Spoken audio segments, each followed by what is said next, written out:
বেগম খালেদা জিয়ার মাগফিরাত কামনায় দোয়া মাহফিল অনুষ্ঠিত। পপুলার টিভি, সত্য প্রচারে প্রতিশ্রুতিবদ্ধ।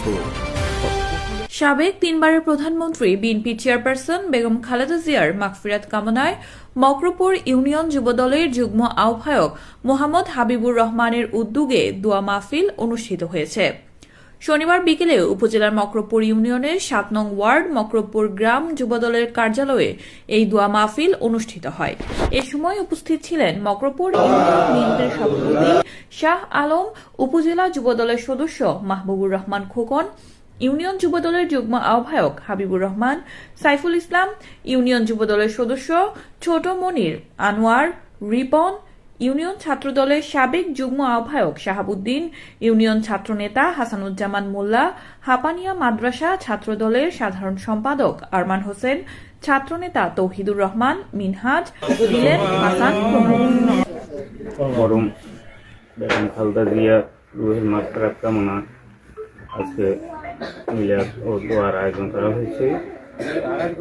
মিলাদ মাহফিলে আজকে আমাদের এখানে বলার মতো আমাদের ভাষা নাই, যেহেতু দেশের এই ক্লান্তি লগ্নে আমাদের থেকে আমাদের প্রিয় নেত্রী, আপসীন নেত্রী, তিনবারের প্রধানমন্ত্রী আজকে দুনিয়ার মায়া ত্যাগ করে, পৃথিবীর মায়া ত্যাগ করে উনি চলে গেছেন।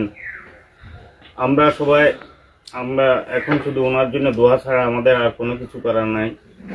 জিয়া পরিবার এটা বাংলাদেশ মানে জিয়া পরিবার মানে বাংলাদেশ পর্যন্ত এ মনোনয়ন প্রত্যাহারের তারিখ।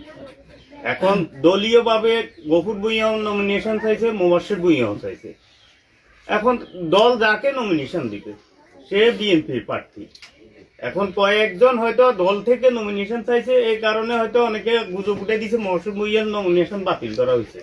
এটা মোবাশ্বের ভূঁইয়ার নমিনেশন বাতিল করা হয়নি, এটা দলীয় কারণে, দলীয় সিদ্ধান্তের কারণে এটা স্থগিত করা আছে। এখন আগামী 20 তারিখে আগে আপনারা সবাই ক্লিয়ার হয়ে যাবেন, কারণ বিএনপি থেকে কে নাঙ্গলকোট লালমাই আসনে কে নির্বাচন করতেছে আপনারা সবাই ক্লিয়ার হবেন। আমাদের আগাম মেসেজ, যে দানের শীষ নিয়ে আসবে আমরা তার কাজ করবো, এই প্রত্যাশা।